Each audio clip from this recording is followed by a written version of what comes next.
मौजूदा मुख्यमंत्री केसीआर जी ने परसों बात करते हुए देश में सर्जिकल स्ट्राइक भारत सरकार ने आतंकवाद के खिलाफ नहीं किया है, ये झूठ है, ये गलत प्रचार कर रहे, गलत प्रचार नरेंद्र मोदी साहब कर रहे, इसके लिए प्रूफ बताना चाहिए। ऐसा एक मुख्यमंत्री इतने साल के बाद फिर बोलना, आज जो पाकिस्तान एक्सेप्ट किया, पाकिस्तान का प्रधानमंत्री इमरान खान एक्सेप्ट किया, पाकिस्तान का आर्मी एक्सेप्ट किया,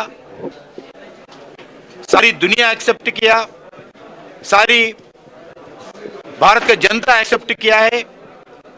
विश्वास कर रहे हमारे सेना के ऊपर, हमारे आर्मी के ऊपर, हमारे सिक्योरिटी फोर्सेस के ऊपर विश्वास है। सभी लोग ये सर्जिकल स्ट्राइक होने के बाद, दो स्ट्राइक, एक सर्जिकल स्ट्राइक है, एक एयर स्ट्राइक है, दो बार सक्सेसफुली भारत के जनता पक्ष में भारत के सुरक्षा के लिए जो हमारे आर्मी किया है,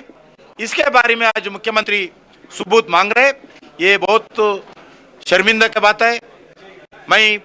पूरा खंडन कर रहा हूँ, मैं केसीआर जी से विनती करता हूँ वो क्षमा मांगे इस विषय पर, सारी भारत के जनता को, खासकर जो आर्मी फोर्सेस को।